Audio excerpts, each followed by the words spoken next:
ফেসবুকে ভুয়া তথ্য প্রতিরোধে মেটাকে পদক্ষেপ নিতে বললেন ডক্টর মোহাম্মদ ইউনূস। আরও জানিয়ে দেব, দল গঠন করলে সরকার থেকে বেরিয়ে আসা উচিত ছাত্রদের, বলেছেন ফখরুল ইসলাম। নতুন করে কিংস পার্টি গঠন নিয়ে সংখ্যা রিজভির। অন্তর্বর্তী সরকারের প্রতি সমর্থন পূর্ণ ব্যক্ত করল বিশ্বব্যাংক।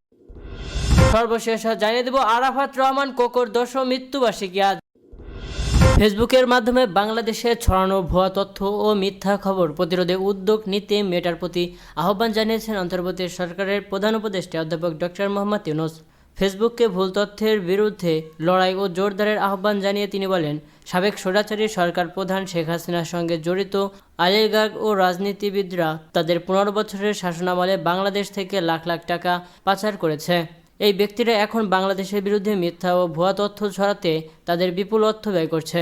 জবাবে ফেসবুকের মাতৃ সংগঠন মেটার গ্লোবাল অ্যাফেয়ার্স প্রধান স্যার নিক ক্লেগ বলেন, ফেসবুক বাংলাদেশে ফ্যাক্ট চেকিং এবং ডিজিটাল যাচাইকরণ অব্যাহত রাখবে, কারণ এটি একটি গুরুত্বপূর্ণ দেশ। এর জনসংখ্যা বিশ্বের 8ম বৃহত্তম। তিনি আরও বলেন, মার্কিন যুক্তরাষ্ট্রে ফ্যাক্ট চেকিং বন্ধ করার মেটার সিদ্ধান্ত বাংলাদেশ এবং ইউরোপের দেশগুলোর জন্য প্রযোজ্য হবে না। বৃহস্পতিবার সুইজারল্যান্ডের দাভোসে বিশ্ব অর্থনৈতিক ফোরামের বার্ষিক সভায় ফাঁকে মেটার বৈশ্বিক বিষয়ক প্রধান স্যার নিক ক্লেগ প্রধান উপদেষ্টার সঙ্গে বৈঠক করেন। এ সময় অধ্যাপক ইউনূস মেটাকে বাংলাদেশের তরুণদের জন্য এক মাসব্যাপী প্রশিক্ষণ কর্মসূচি আয়োজনের আহ্বান জানান। বাংলাদেশের ছাত্র আন্দোলনের নেতারা যদি কোনো রাজনৈতিক দল গঠন করে তাহলে সরকার থেকে বেরিয়ে এসে তা করা উচিত বলে মনে করেন বিএনপির মহাসচিব মির্জা ফখরুল ইসলাম আলমগীর। বিবিসি বাংলাকে দেওয়া একান্ত সাক্ষাৎকারে এই কথা বলেন তিনি। সাক্ষাৎকারটি বৃহস্পতিবার প্রকাশ করা হয়।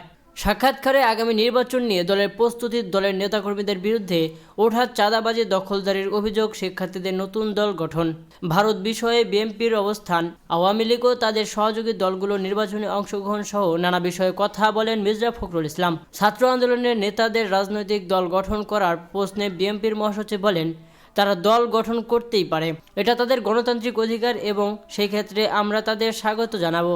কিন্তু একটা কথা অলরেডি উঠে আসছে মিডিয়াতে, কিংস পার্টি বলে একটা কথা উঠছে।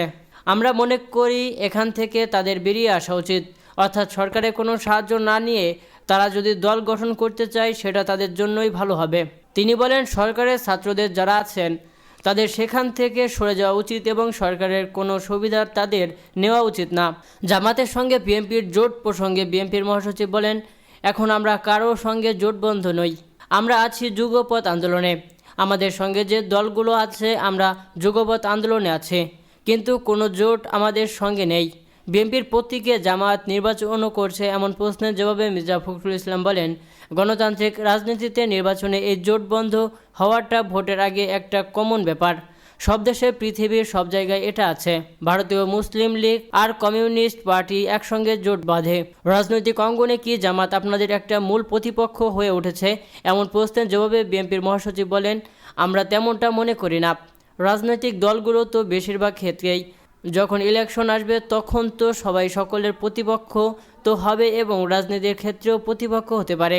এখন কোনো রাজনৈতিক দল আমাদের প্রতিপক্ষ আছে বলে আমরা মনে করি না।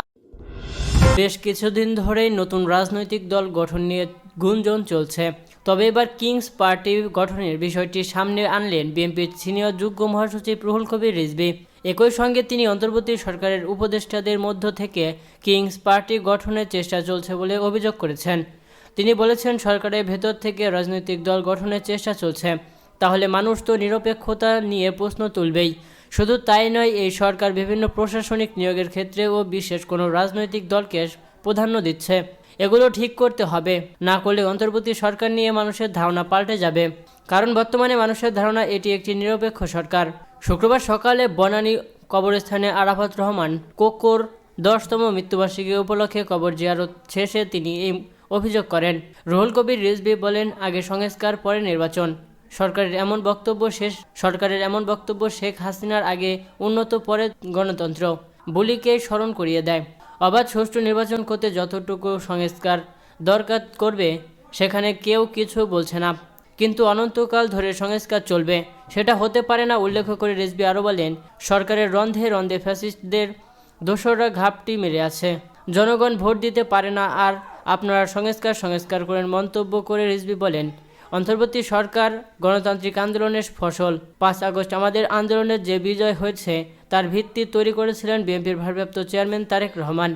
জনগণের প্রত্যাশা পূরণ করতে সরকার ব্যর্থ হয়েছে মন্তব্য করে 1 থেকে 11 ইস্যু টেনে বিএনপির এই নেতা বলেন, কিসের ভয় দেখান?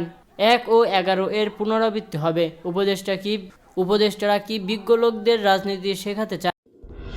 বিশ্বব্যাংকের ব্যবস্থাপনা পরিচালক আন্নাব রিয়াদে বাংলাদেশ ও পণ্য গঠনে অন্তর্বর্তী সরকারের প্রতি বৈশ্বিক ঋণদাতা প্রতিষ্ঠানটির সমর্থন পুনর্ব্যক্ত করেছেন। বৃহস্পতিবার সুইজারল্যান্ডের দাভোস বিশ্ব অর্থনৈতিক ফোরামের বার্ষিক সম্মেলনের ফাঁকে আন্নাব রিয়াদে প্রধান উপদেষ্টা অধ্যাপক মোহাম্মদ ইউনূসের সঙ্গে সাক্ষাৎ করেন।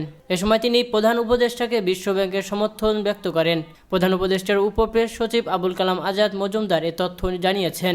বিশ্বব্যাংকের ব্যবস্থাপনা পরিচালক আন্নাব রিয়াদ ডক্টর ইউনূসকে উদ্দেশ্য করে বলেন, আমি আমাদের সমর্থন প্রকাশ করতে চাই। আপনারা যে কোনো সহায়তার জন্য আমাদের উপর নির্ভর করতে পারেন। তিনি আরও বলেন, ব্যাংকটি বছরের দীর্ঘমেয়াদে বাংলাদেশের প্রতি তাদের সমর্থন প্রসারিত করতে আগ্রহী। জুলাই বিপ্লব, অন্তর্বর্তী সরকারের সংস্কার কর্মসূচি এবং দেশের অর্থনৈতিক বর্তমান পরিস্থিতি নিয়ে আলোচনা করেন ডক্টর মোহাম্মদ ইউনূস ও আন্নাব রিয়াদ। বৈঠকে প্রধান উপদেষ্টার কার্যালয়ের মুখ্য সমন্বয়ক লামিয়া মোর্শেদ এবং জেনেভায় জাতিসংঘের বাংলাদেশের স্থায়ী প্রতিনিধি তারেক আরিফুল ইসলাম উপস্থিত ছিলেন। বিএনপির প্রতিষ্ঠাতা শহীদ রাষ্ট্রপতি জিয়াউর রহমান ও সাবেক প্রধানমন্ত্রী খালেদা জিয়ার ছোট ছেলে আরাফাত রহমান কোকোর 10ম মৃত্যুবার্ষিকী আজ শুক্রবার। মৃত্যুবার্ষিকী উপলক্ষে দিনব্যাপী নানা কর্মসূচি পালন করবে বিএনপি। 2015 সালের 24 জানুয়ারি মালয়েশিয়ার কুয়ালালামপুরে 45 বছর বয়সে মারা যান তিনি। 28 জানুয়ারি তাকে রাজধানীর বনানী কবরস্থানে দাফন করা হয়। আরাফাত রহমান স্ত্রী ও 2 মেয়ে রেখে গেছেন। মৃত্যুবার্ষিকী উপলক্ষে আজ বনানী কবরস্থানে কোকোর কবর জিয়ারত, কোরআন খতম ও পূর্ণাঙ্গ অর্পণ। নয়াপল্টনে বিএনপির কেন্দ্রীয় কার্যালয়ে মিলাদ ও দোয়া মাহফিল, এতিম ও দুস্থদের মধ্যে তবারক বিতরণ প্রভৃতি কর্মসূচি পালন করা হবে। এছাড়া অঙ্গ ও সহযোগী সংগঠনগুলো বিভিন্ন কর্মসূচি পালন করবে বলে জানা গেছে। বিএনপির এক বিজ্ঞপ্তিতে বলা হয়েছে, আরাফাত রহমান কোকোর মৃত্যুবার্ষিকী উপলক্ষে বিএনপির উদ্যোগে শুক্রবার সকাল 11টায় নয়াপল্টনে কেন্দ্রীয় কার্যালয়ে মিলাদ ও দোয়া মাহফিল অনুষ্ঠিত হবে। অনুষ্ঠানে প্রধান অতিথি হিসেবে উপস্থিত থাকবেন বিএনপির স্থায়ী কমিটির সদস্য মির্জা আব্বাস। বিএনপি এবং এর অঙ্গ ও সহযোগী সংগঠনের সব পর্যায়ের নেতাকর্মীদের যথাযথ সময় মিলাদ ও দোয়া মাহফিলে অংশগ্রহণের জন্য অনুরোধ করা হয়েছে। আরাফাত রহমান 1969 সালের 12 আগস্ট জন্মগ্রহণ করেন। রাজনৈতিক পরিবারের জন্ম হলেও তিনি রাজনীতিক হিসেবে নয়, একজন ব্যবসায়ী এবং ক্রীড়াবিদ হিসেবে বেশি পরিচিত ছিলেন। ব্যবসা, ক্রীড়া ও সামাজিক